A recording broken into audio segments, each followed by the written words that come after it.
You know what I'm gonna do?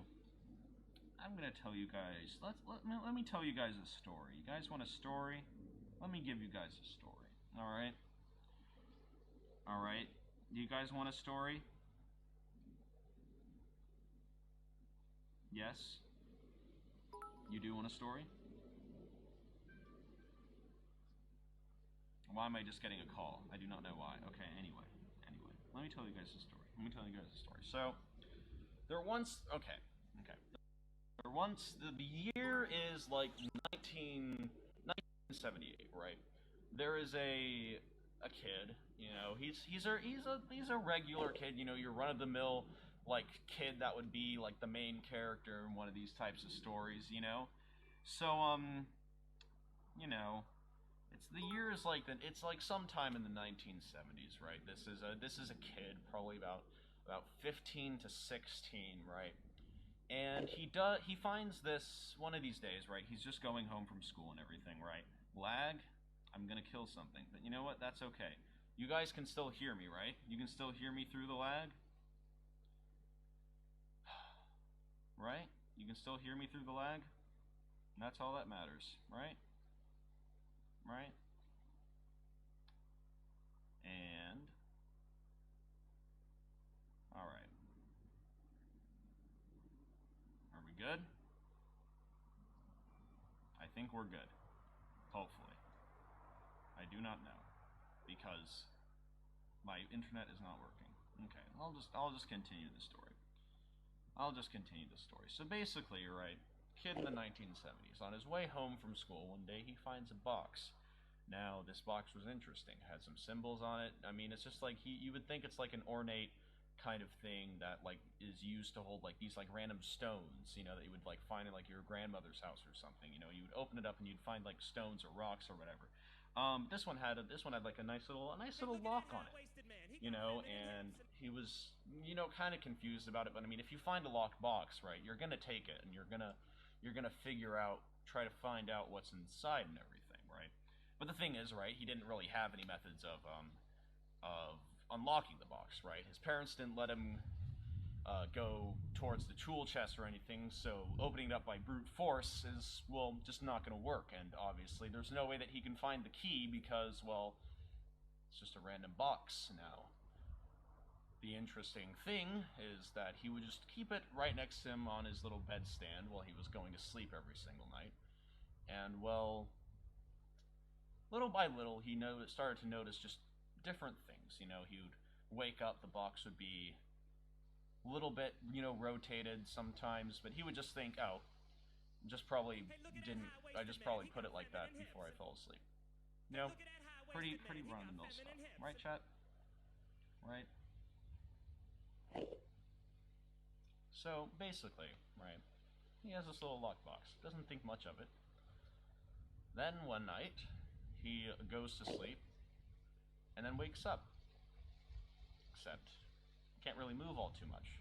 Now he had known about sleep paralysis and everything, and he was aware of it. So he was just like kind of like, oh, okay, this is just one of those things where it kind of happens. So he didn't really think much of it. Then he looked to his left, looked to his right. His eyes could still move and everything, and seemed to be okay. Didn't really think much of it. Then he woke up. Box was still there. So this continued to happen, though, more and more frequently. He would wake up, so to say, but not be able to move every single time. And he didn't think much of it because he had experienced sleep paralysis before in the past. Now, one night it was a little too hot, It was a little too hot in his room, so he decided to sleep without his covers, as you do. And that day, when he woke up and was in the state of sleep paralysis again, he always thought that it was because it was sleep paralysis was the reason why he was not able to move. But the real reason why he was not able to move is because there was an open box on his chest and chains around his wrists and legs.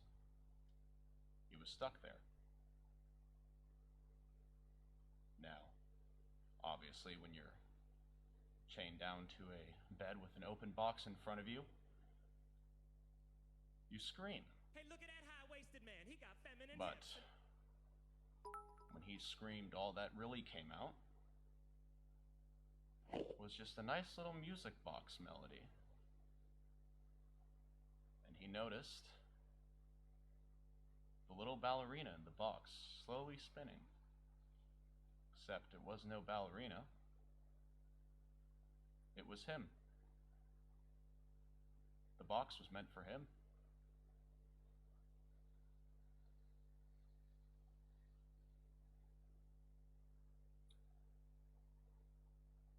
Now, this story is about a girl. She is their average run-of-the-mill kind of child, you know. Doesn't really have too many friends, but hey, it's the 80s, you know. Not really too much happens. But, she kind of just, like, you know, had her schoolwork and everything. She got her schoolwork done. She was a very nice student. Except one day when she was walking home from school, she found a box. A nice little lock on it. And some weird symbols.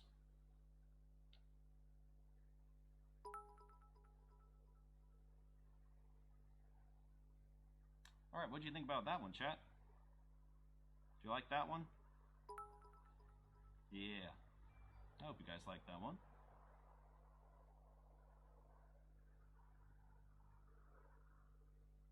Alright, yeah, cool. So, yeah, honestly, I... Oh, that's a good one, huh? That's a good one. Yeah. I actually didn't plan that one at all. I had no idea where I was going with that story until I figured it out. I honestly had no idea where I was going with that in the very, very beginning. But I figured it out as I was going along, so we're good. I hope that scared you.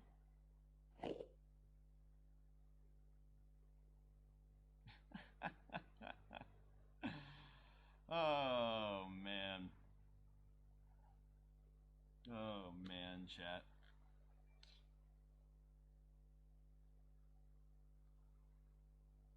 Yeah, yeah.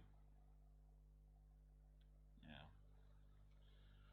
What do you guys think about this tree demon though? I think he's a wimp, honestly. I think it's kind of a wimp, you know?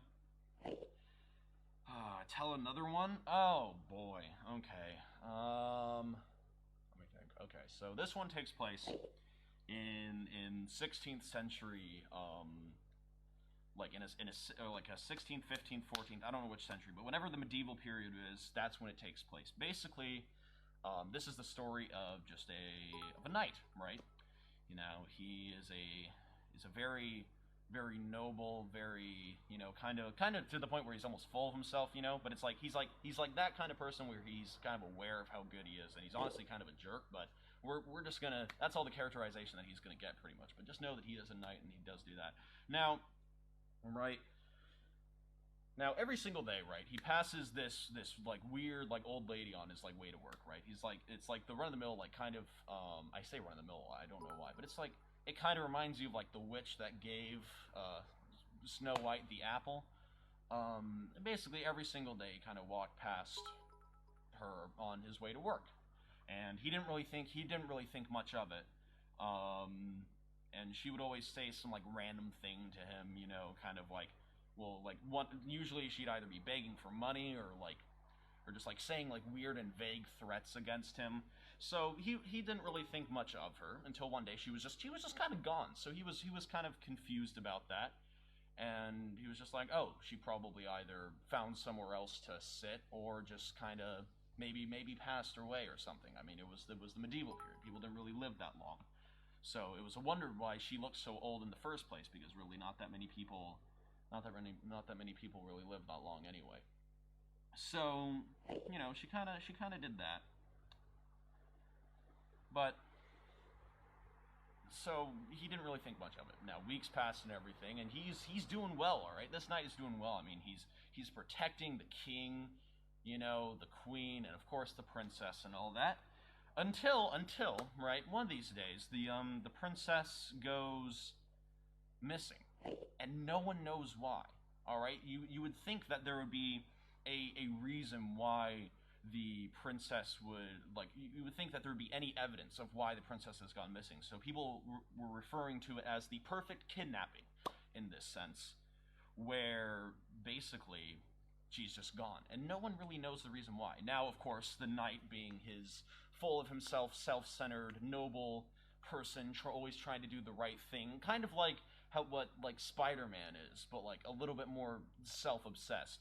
He, of course, made it his main goal to try to find the princess because, random disappearances, especially in the medieval times with absolutely no evidence, just doesn't happen. I mean, there was no sign of like any struggle or anything. Everything was still like fine on like her desk. All of her like jewelry was still okay, which was odd.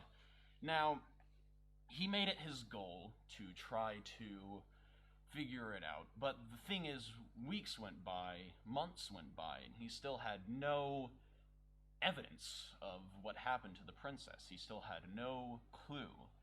Now, of course, there have been rumors about that old lady that was sitting on the side of the road, that she possessed some kind of magical ability. So, of course, when you try to work towards one thing for months and have no results, you try to find different means. So he tried to find her. She looked around, and eventually he did. As it turns out, she lived in a nice old shack just right outside where the castle was. So he went to her, and of course, he just talked with her and tried to ask her, like, do you know what happened to the princess? Do you know what could have happened to the princess and everything? And to his surprise, she said yes. She actually knew exactly what happened to the princess. Now it seemed kind of almost foreboding, as almost if she had done it. So of course the knight got offensive with it. He drew his sword and he started to threaten the old lady because he thought that she had something to do with it. Now, the old lady, in the face of almost certain death, didn't really seem to be that scared at all, actually. In fact, she seemed almost happy to be facing the sharp end of a sword, which was unsettling for the knight. He didn't understand why she was so excited to be threatened in this way. Now, when asked why she was so smug, she simply said, "You know you can't kill me, because I have what you need." And the knight had only really one thing in mind. I mean, obviously, she has the princess. She was the one that stole the princess in the first place, right? So this must be what it is.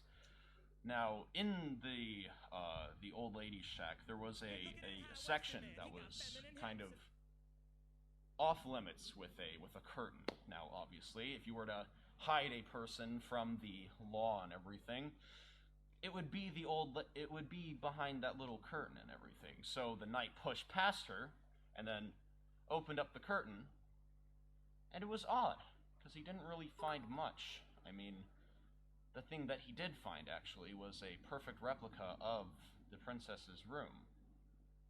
But the odd thing is that there just was simply no princess. Was not there. But he did notice that there was one thing different, however, which was almost unsettling of sorts. Where the princess would be when she was asleep, all that was left was a weird little box with some strange symbols on it. So he decided to walk up to it, and he opened it up, and the little person inside of it started to spin while the tune had played yet again. Now, it was a somber tune, but the odd thing about the figure inside of the box is that it was that of the princess. Now, he was taken aback by it because it was realistic, almost too realistic. Frighteningly realistic.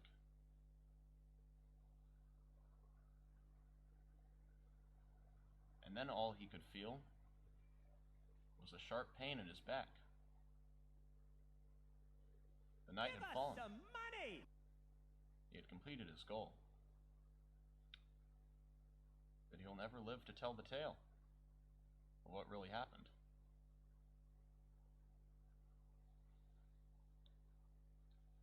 Greetings, chat.